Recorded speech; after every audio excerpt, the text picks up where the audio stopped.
Hello friends, मैं अंबिका कुमारी और आप देख रहे हैं लेट्स लर्न विद अंबिका। कैसे हैं आप सभी? उम्मीद है बहुत अच्छे होंगे।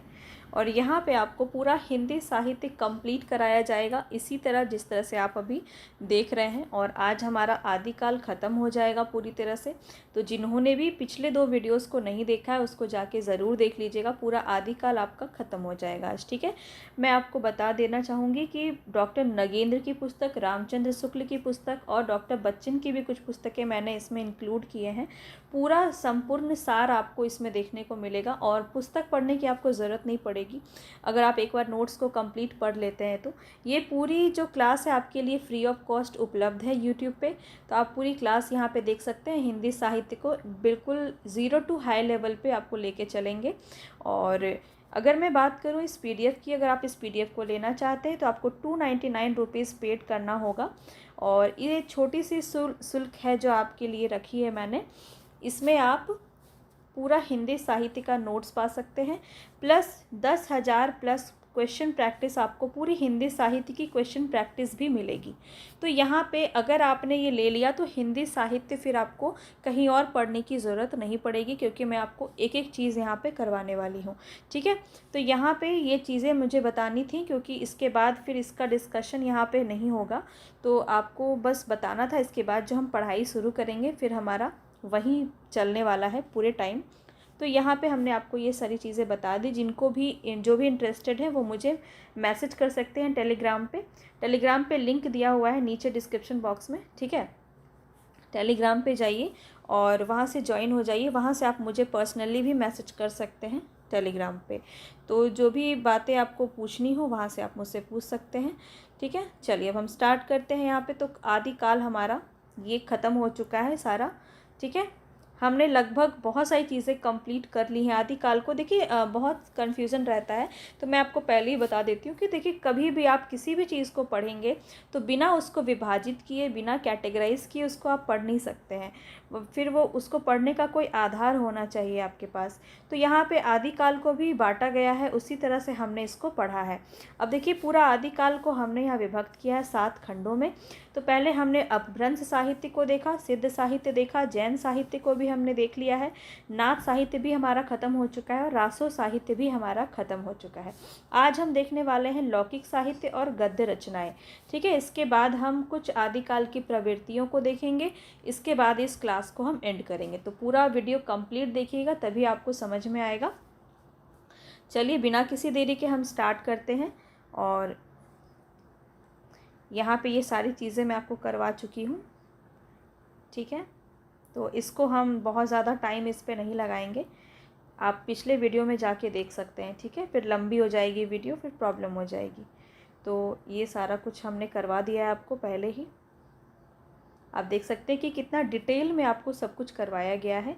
और इससे ज़्यादा डिटेल में आपसे पूछा नहीं जाएगा टीजीटी पीजीटी लेवल पे, ठीक है। तो जिस प्रकार के प्रश्न आपके पूछे जाते हैं उससे ज़्यादा ही आपको यहाँ पे करवाए गए हैं। पूरा हिंदी साहित्य कंप्लीट मिल जाएगा आपको।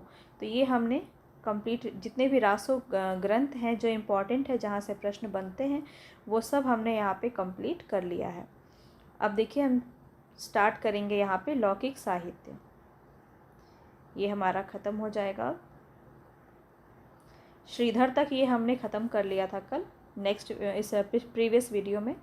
अब देखिए लौकिक साहित्य यहाँ से स्टार्ट होता है। तो आदिकाल में पूर्वोक्त क्या दिया यहाँ पे, प्रमुख प्रवृत्तियों के अतिरिक्त स्वच्छंद रूप में लौकिक विषयों पर ग्रंथ लिखने की प्रवृत्ति भी मिलती है। यहाँ पे हम आदिकाल में उपलब्ध सभी लौकिक अलौकिक कवियों की परिचय देकर उसके स्वच्छंद धारा की प्रवृत्तियों को स्पष्ट करने का प्रयास करते हैं। तो इसमें ज़्यादा आपको नहीं पढ़ना है, 2-4 ही हैं जिसको आपको देखना है। सबसे पहला जो ये प्रश्न आपका काफ़ी ज़्यादा बनता है ढोला मारूरा दोहा से, ठीक है। किसकी रचना है प्रश्न आपका ज़्यादातर यही बनता है। तो कुशल राय वाचक याद रखिए। कुशल राय वाचक या कहीं कहीं पे आपको कुशल लाभ भी देखने को मिलेगा, ठीक है। कुशल लाभ भी देखने को मिलेगा। तो ये नाम है, ठीक है, ढोला मारूरा दोहा। इसमें क्या क्या इंपॉर्टेंट बात है तो मैं जो जो हाईलाइट कर रही हूँ बस उतना आपको ध्यान रखना है। थोड़ा सा मैंने यहाँ पे विवरण इसलिए दिया है ताकि आपको पढ़ने में इंटरेस्ट आए, आपको याद रहे, आप इसको कनेक्ट कर पाएँ। सिर्फ हमें रटना नहीं है, हमें चीज़ों को समझते हुए चलना है। तो मैंने थोड़ा बहुत जो है इसके विषय वर्णन को भी मैंने यहाँ पे दिया है ताकि आप इसको समझ सकें, तो या आपको याद रहेगा आसानी से। देखिए 11वीं शताब्दी में रचित यह एक लोक भाषा काव्य है। तो जिन भी रचनाओं को हम स्पेसिफिक नहीं कर सकते, जैसे अपभ्रंश की रचना नहीं मान सकते हैं, या कुछ ऐसे थे जो छिटपुट रचनाएं जिन्होंने की हैं, उनको हम लौकिक साहित्य के अंदर रखते थे, क्योंकि उनकी जो भाषा होती थी वो ज़्यादातर जन भाषा होती थी, जो लोक के द्वारा कही जाने वाली भाषा होती थी। तो इस भाषा में लिखा गया लौकिक साहित्य के अंदर आता है, समझ गए होंगे। अब देखिए ढोला मारूरा दोहा जो है ये किसकी रचना है? कुशल राय वाचक यानी कि कुशल लाभ की रचना है। इतनी बातें आपको क्लियर है। अब इसके बारे में क्या कहा गया है, ये इस रचना में क्या है, इसको थोड़ा पढ़ेंगे तो आपको इंटरेस्ट आएगा। तो ये इंटरेस्ट आने के लिए मैंने यहाँ पे डाला है। पर कोई कोई जो है ना, जैसे कि बीसल देवरासो हमने पढ़ा था, तो उसमें आपके नायक और नायिका के बारे में भी प्रश्न बनता है। तो जहाँ जहाँ बनता है वो तो मैंने आपको डिटेल में करवाया ही है, पर यहाँ भी आपको मैंने करवाया है, इसको एक बार आप ज़रूर पढ़ लें। इसमें क्या है कि इसमें ढोला नामक राजकुमार और मारवनी नामक की राजकुमारी की प्रेम कथा का वर्णन है, ठीक है।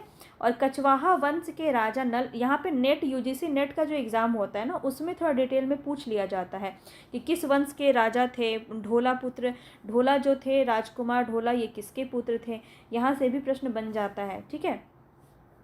और नल का पुत्र ढोला जिस समय 3 वर्ष का था, उस समय, यहाँ पे थोड़ा सा मिस्टेक है, पिंगल होगा, ठीक है। पिंगल के राजा, अच्छा ठीक है, यहाँ पे राजा पिंगल की कन्या मारवनी नाम याद रखिए, नायिका है, ठीक है।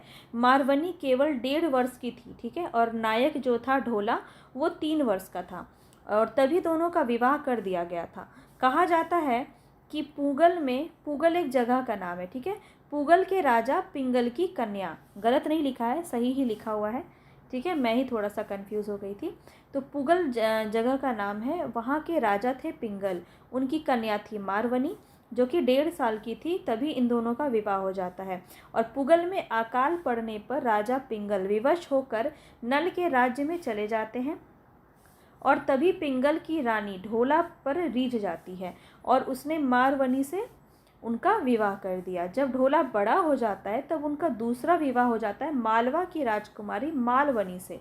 अंतर क्या है? र और ल का अंतर है। यहाँ पे क्या नाम है? मारवनी, यहाँ पे क्या नाम है? मालवनी, ठीक है, ध्यान रखेंगे। राजकुमारी मालवनी से उनका विवाह हो जाता है। इस पर मारवनी बहुत दुखी रहने लगती है।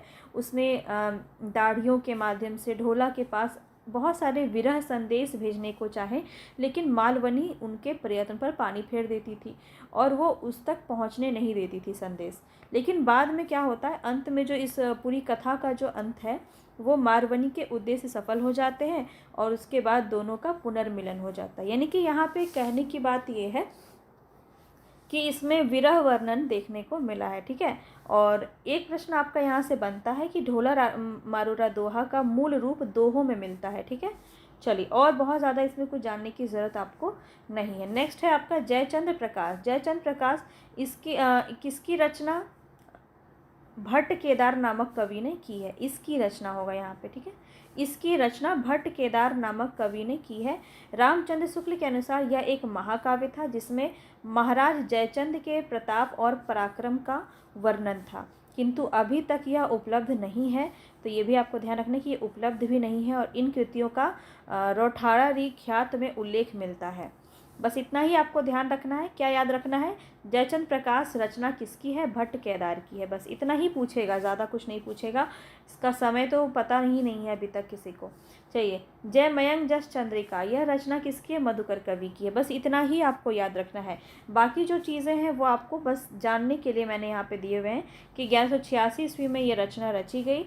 यह भी ग्रंथ जो है उपलब्ध नहीं है। ये भी रोठाड़ा री ख्यात में इसका उल्लेख मिलता है। दयाल दास ने इन्हीं ग्रंथों के आधार पर कन्नौज तक का वृतांत लिखा था। अतः इन कृतियों की रचना तो अवश्य हुई होगी, किंतु यह सुरक्षित नहीं रह सकी किसी कारणवश, ठीक है।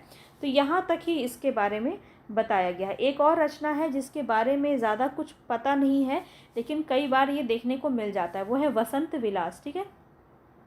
वसंत विलास भी आदिकाल की ही कृति है, किंतु इसके रचयिता का पता नहीं चल सका है। इसमें 84 दोहों में वसंत और स्त्रियों पर के विलासपूर्ण प्रभाव का मनोहारी चित्रण किया गया। सर्वप्रथम यह रचना हाजी मोहम्मद स्मारक ग्रंथ में सन 1952 में प्रकाशित हुई थी और श्री केशव लाल हर्षाद राय ध्रुव इसके प्रथम संपादक थे। इन्होंने 1491 ईस्वी में हस्तलिखित प्रति के आधार पर इसका संपादन किया था। बस इतनी ही बातें, ये आपसे पूछा भी नहीं जाएगा। ठीक है, वसंत विलास किस काल की रचना है, इस प्रकार से पूछा जा सकता है। हालांकि ये क्वेश्चन आपका देखने को नहीं मिला है ज़्यादा, एक दो बार ही प्रश्न ये देखने को मिला है। इसके बाद है आपका अमीर खुसरो, बहुत इंपॉर्टेंट है। आचार्य रामचंद्र शुक्ल के अनुसार इनका जो समय है वो ध्यान में रखिए 1255 से लेके 1324। ठीक है, 1283 ईस्वी से इन्होंने रचना लिखना आरंभ कर दिया था। इनका जन्म कहाँ हुआ था, ये प्रश्न आपका बहुत बनता है, स्टार क्वेश्चन है ये। तो इनका जन्म एटा के पटियाली गांव में हुआ था। कहा जाता है कि वह बड़े विनोदी और सहृदय व्यक्ति थे। उन्होंने जनता की मनोरंजन के लिए पहेलियाँ और मुकरियाँ लिखी थी। अभी हम इनके बहुत सारे जो कथन हैं, जो इम्पॉर्टेंट है, जहाँ से प्रश्न बनते हैं, वो सब देखेंगे, क्योंकि पिछली बार भी बीपीएससी में प्रश्न यहाँ से पूछा गया है। ठीक है, मैं आपको दिखाऊंगी तो आपको याद आ जाएगा। अगर आपने एग्ज़ाम दिया होगा तो आपको ज़रूर पता होगा। आदिकाल में खड़ी बोली को काव्य की भाषा बनाने वाले वह पहले कवि थे। तो ये आपका सबसे पहला प्रश्न यहीं से बन जाता है कि आदिकाल में खड़ी बोली जो है वो किसने अपनाया था, सबसे पहले किन्होंने खड़ी बोली का इस्तेमाल किया था, तो वो थे अमीर खुसरो। याद रखिएगा, अमीर खुसरो की कृति यानी कि उनकी रचनाएं भी काफ़ी बार पूछी जाती हैं। और एक प्रश्न बहुत पूछा जाता है खालिक बारी से। ठीक है, खालिक बारी क्या है, तो प्रश्न आपका बन जाता है कि व्याकरण संबंधी है या शब्दकोश है। तो याद रखिएगा ये शब्दकोश है आपका। किस प्रकार से प्रश्न बनता है वो भी मैं आपको बताते हुए चल रही हूँ, ताकि इसको भी आप आसानी से समझ सकें। ठीक है, तो खालिक बारी से ही प्रश्न आपका ज़्यादातर पूछा जाता है। खालिक बारी एक शब्दकोश है, तुर्की, अरबी, फारसी, हिंदी भाषाओं का पर्यायवाची कोश है। ये भी आपको ध्यान में रखना है। ठीक है, खुसरो जो थे वो प्रसिद्ध संगीतज्ञ थे और हजरत निजामुद्दीन औलिया के परम शिष्य थे। तो इनके गुरु का नाम भी पूछ लिया जाता है। ठीक है, इनके गुरु का नाम पूछ लिया जाता है हजरत निजामुद्दीन औलिया। याद रखिएगा, बहुत इंपॉर्टेंट है। और यही थे जिन्होंने सितार और तबला का आविष्कार किया था। ये प्रश्न भी आपका DSSS में बन चुका है, तो इसको ध्यान में रखेंगे। उनके द्वारा रचित ग्रंथों की संख्या 100 बताई गई है, लेकिन अभी उपलब्ध अगर देखा जाए तो 20-21 ही उपलब्ध है। और जिसमें से कुछ इम्पॉर्टेंट है, जैसे खालिक बारी, पहेलियाँ, मुकरियाँ, दो सुखने, गज़ल, ये सारे इनके प्रसिद्ध रचना है। नीचे दिए गए कुछ पहेली और कुछ गीत हैं जो परीक्षा के दृष्टिकोण से इम्पॉर्टेंट हैं, तो उसको ज़रूर एक बार देख लेंगे। पहला तो आपने बचपन में भी पढ़ा होगा, एक थाल मोती से भरा, सबके सिर पर ओंधा धरा, चारों ओर वह मोती फिरे, मोती उससे एक ना गिरे, है ना। ये पूरा आपने पढ़ा होगा ज़रूर। ये आसमान के बारे में इन्होंने कहा है। दूसरा है, एक नार ने अचरज किया, सांप मारी पिंजरे में दिया, जो जो सांप ताल को खाए, सूखे ताल सांप मर जाए। तो ये किसके बारे में कहा गया है, दिया बाती के बारे में कहा गया है। इसके बाद आपका एक और है, यहाँ से तो प्रश्न बहुत ज़्यादा नहीं पूछता है, पर ब्रज भाषा से प्रश्न पूछता है। तो बिल्कुल आपको वीडियो में बने रहना है। अभी तक मैंने कहा नहीं, पर आप खुद से इतना तो आप कर ही सकते हैं, गुरु दक्षिणा के रूप में मानिए, चाहे जैसे भी हो। क्लास को ज़्यादा से ज़्यादा शेयर कीजिए, पसंद आ रहा है तो लाइक कीजिए, और अब तक चैनल पे नए हैं तो सब्सक्राइब ज़रूर कर लीजिएगा, तभी वीडियोस के नोटिफिकेशन आपको मिलेंगे। ठीक है, बेल आइकन ज़रूर दबा लीजिएगा। अब देखिए यहाँ पे एक आपका बहुत इम्पॉर्टेंट है, जैसे कुछ भई कुछ वासो ऐसी, देश छोड़ भयो परदेसी, बहुत इम्पॉर्टेंट है। यहाँ पे जितने भी आपको ब्रज भाषा से संबंधित दोहे हैं, वहाँ से प्रश्न आपके बनते हैं। मैं आपको अभी दिखाऊंगी कि बीपीएससी में कौन से बने थे। एक नार पिया को भानी, तनवा को सगरा ज्यो पानी, ये भी प्रश्न आपका पूछा गया है। बीपीएससी में नहीं पूछा गया है, ये आपका आई थिंक यूपी टीजीटी में ये क्वेश्चन आपका बना है। तो बस आपको ध्यान में रखना है, चाम मास वाले नहीं नेक, हाड़ हाड़ में वाक्य छेद, मोही अचंभो आवत ऐसे, वामे जीव बसंत है कैसे। ये भी पंक्ति किसकी है, अमीर खुसरो की है। ये आपको याद रखना है। उज्जल बरन अधीन तन, एक चित दो ध्यान, देखत में तो साधु है, निपट पाप की खान। तो आपको देखने में लगेगा कि ये कबीर की पंक्ति है, बहुत कन्फ्यूज़न होता है। तो और ये किसकी है, तो अमीर खुसरो की है, ध्यान रखेंगे। आगे देखिए, हाँ यही वो पंक्ति है। आगे देखिए यहाँ पे, निपट पाप की खान, खुसरो नैन सुहाग की जागी, पी के संग तन मेरो मन पियो को दो में एक रंग। इसके बाद का जो पंक्ति है ये आपका बीपीएससी टीआरई 3 में पूछा गया था। गोरी सोवे सेज पर मुख पर डारे केस, चल खुसरो घर आपने रैन भई चहुदेस। तो ये तो नहीं, सिर्फ इतना सा ही आपसे पूछा गया था। गोरी सोवे सेज पर मुख पर डारे केस, ये किसके बारे में अमीर खुसरो जी ने कहा है? प्रश्न आपका ये बना था। तो ध्यान रखिएगा, ये उन्होंने अपने गुरु की मृत्यु पर कहा था।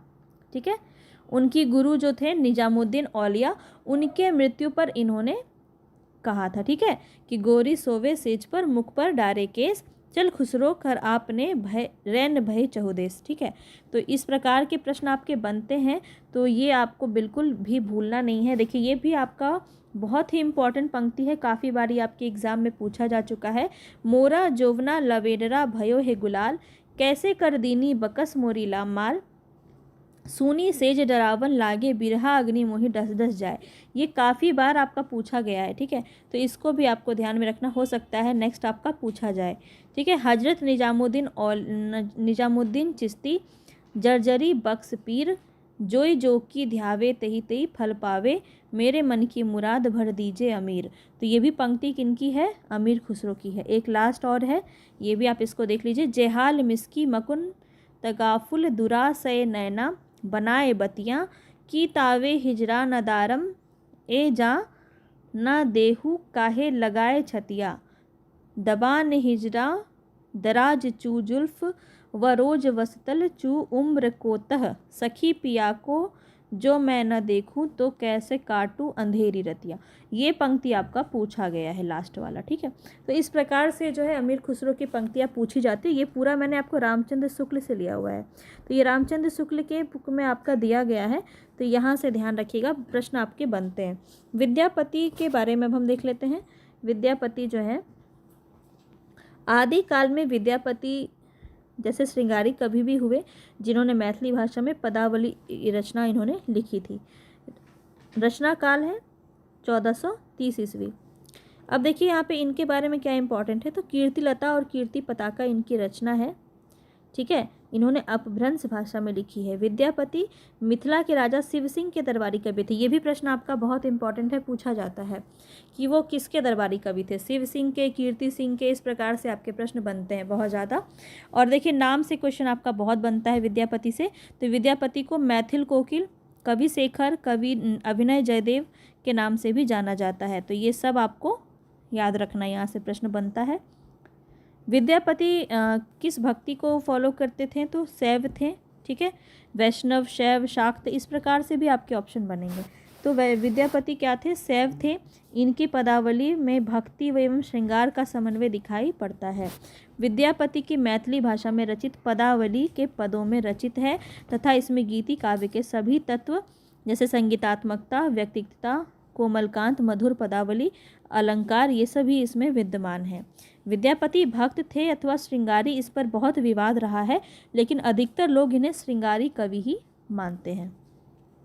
रामचंद्र शुक्ल की एक पंक्ति है जो काफ़ी ज़्यादा पूछी जाती है। तो विद्यापति के पद अधिकतर श्रृंगार के ही हैं, जिसमें नायिका और नायक राधा कृष्ण है। आध्यात्मिक रंग के चश्मे आजकल बहुत सस्ते हो गए हैं, उन्हें चढ़कर जैसे कुछ लोगों ने गुत गोविंद के पदों को आध्यात्मिक संकेत बताया है, वैसे ही विद्यापति के इन पदों को भी। यहाँ पे इनका कहना ये है कि रामचंद्र शुक्ल जो है विद्यापति को श्रृंगारी कवि मानते हैं, क्योंकि इन्होंने श्रृंगार का वर्णन ज़्यादातर किया है, राधा कृष्ण को नायक नायिका के रूप में प्रस्तुत किया है। तो ये जो पंक्ति है ये काफ़ी पूछी जाती है। ये कई प्रकार से प्रश्न इसका बनता है, जैसे कि रामचंद्र शुक्ल की ये पंक्ति किसके बारे में है, या यहाँ से क्वेश्चन बनता है, या फिर ये पंक्ति किसकी है, तो इसको ध्यान में रखेंगे। अब हम आगे देख रहे हैं गद्य साहित्य। गद्य साहित्य में आपकी 3 रचनाएं हैं जो बहुत इंपॉर्टेंट है, आपको पढ़नी है, जहाँ से प्रश्न आपके बनते हैं। तो देखिए, राउरवेल सबसे इम्पॉर्टेंट है। राउरवेल है वह एक शिलांकित कृति है जिसका पाठ मुंबई के प्रिंस ऑफ वेल्स संग्रहालय में उपलब्ध कर प्रकाशित कराया गया है। राउरवेल क्या है? एक शिलांकित कृति है, शिलाओं पर अंकित है ये। ठीक है, इसके बाद अगर हम बात करें तो 10वीं शताब्दी की मानी जाती है। यह गद्य पद्य मिश्रित चंपू काव्य की प्राचीनतम हिंदी कृति है। इसकी रचना राउल नामक जो नायिका है उसके नख शिख वर्णन के प्रसंग में हुई है। तो ये प्रश्न आपका एक बार बना है, ध्यान रखिएगा। राउल इसमें नायिका का नाम है। और इसके रचयिता कौन है, ये आपसे सबसे ज़्यादा पूछा जाता है, तो वो है रोड़ा कवि। ठीक है, रोड़ा कवि की रचना है राउरवेल, याद रखिएगा। आरंभ में कवि ने राउल के सौंदर्य का वर्णन पद्य में किया है और फिर गद्य का प्रयोग भी किया है।